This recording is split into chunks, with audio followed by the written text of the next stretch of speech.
Father എൻ്റെ കൂടെയാണ് നിൽക്കുന്നത്. ആ. പുള്ളിക്കാരനായിട്ട് ഞാനിപ്പോൾ ഒരു ആത്മബന്ധം ഇപ്പോഴാണ് ഉണ്ടാക്കിയെടുത്തത്. വേടൻ്റെ അച്ഛൻ ഒരുപാട് കഷ്ടപ്പെട്ട മനുഷ്യനാണെന്നും വേടൻ്റെ അമ്മ ഒരിച്ചിരി കഠിന ഹൃദയയാണെന്ന് തോന്നുന്ന രീതിയിലുള്ളൊരു സ്ത്രീയാണെന്നും എങ്കിൽ പോലും വേടൻ്റെ മനസ്സിൽ ഒരുപാട് സ്നേഹം ഉണ്ടായിരുന്നു എന്നുള്ളതിൻ്റെ തെളിവുകളാണല്ലോ വേടൻ ഇപ്പോൾ തന്നുകൊണ്ടിരിക്കുന്നതെല്ലാം.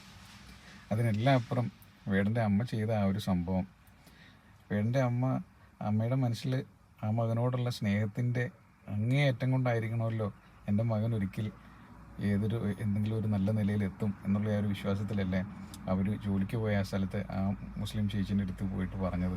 അതുകൊണ്ടാണല്ലോ അവർ ആ ഫോട്ടോയൊക്കെ ആയിട്ട് വന്നതും, ആ അമ്മയുടെ ഫോട്ടോയൊക്കെ ആയിട്ട്. അപ്പോൾ തീർച്ചയായിട്ടും വേടൻ്റെ അമ്മയും അച്ഛനും എല്ലാവരും നല്ലവർ തന്നെയാണ്. അത്ര നല്ല ആളുകൾക്ക് ജനിച്ചതുകൊണ്ട് തന്നെയാണ് അവനിലും ആ ഗുണങ്ങളുള്ളതും. ഇന്നും അവൻ്റെ പെരുമാറ്റത്തിൽ ഇത്രയും നല്ല ക്വാളിറ്റി അവൻ മെയിൻറ്റെയിൻ ചെയ്യുന്നതിൻ്റെ റീസണും അത് തന്നെയാണ്. എന്തായാലും നന്നായിരിക്കട്ടെ, ഇനി തെറ്റുകളിലേക്കൊന്നും പോകാതിരിക്കട്ടെ. ശരിയാണ്.